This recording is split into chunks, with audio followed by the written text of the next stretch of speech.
Most transitions add something between the two shots, but sometimes the smoothest transition is simply a straight cut.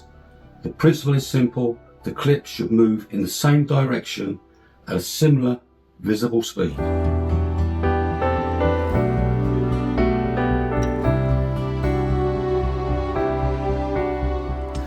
I will show you exactly how to build this one and two more match cut transitions in Final Cut Pro.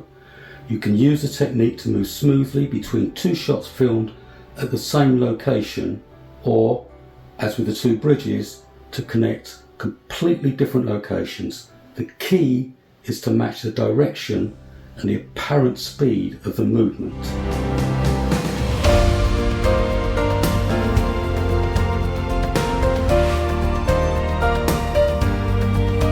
Drag both clips onto the primary storyline and place them together. There's no need to add a transition, this is a straight cut. Play across the edit once. The idea works, but the first cut point does not make the two bridge shapes connect closely enough. Double click the edit point to open the precision editor. This lets me see the outgoing and incoming footage together. Drag the edit until the underside of the first arch fills a similar part of the frame to the second bridge. Then close the precision editor by pressing escape and replay it.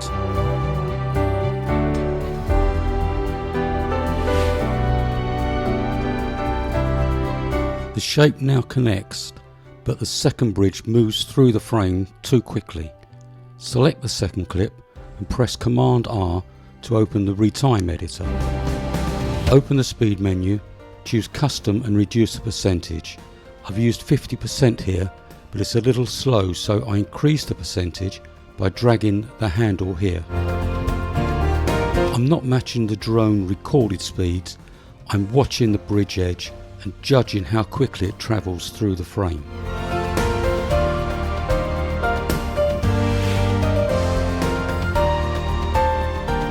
In the first clip, the church disappears behind a tree.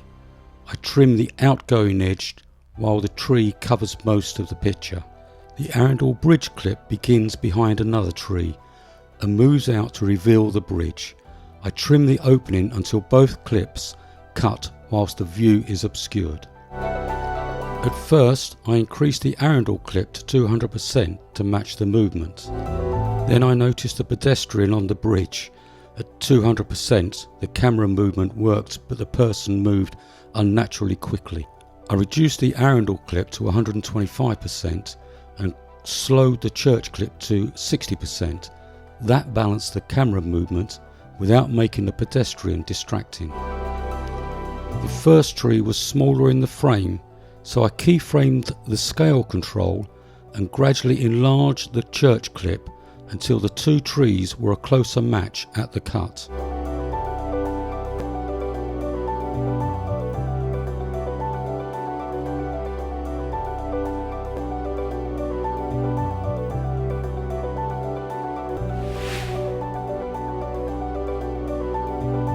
For the final transition, both shots are already rising and the main architectural feature is close to the centre of the frame. Double click the edit point to open the precision editor. Both the outgoing and incoming clicks are now visible, including the unused footage on either side of the cut. Drag the edit point until the upward movement and the central architectural shapes continue most naturally from one shot into the next.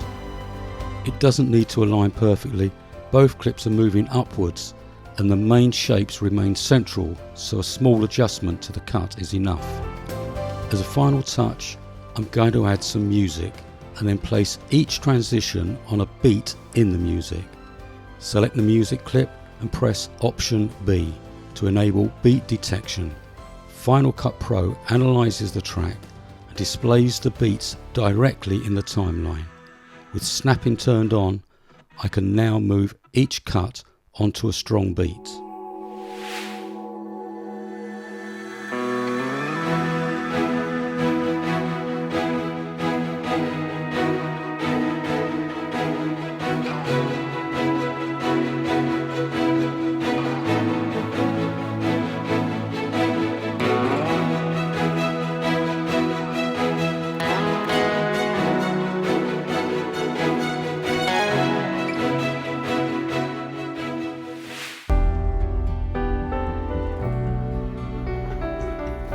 Start with 2 clips moving in the same direction. Use the precision editor to find the strongest cut point. Then use the retime editor only if the visible speed needs balancing.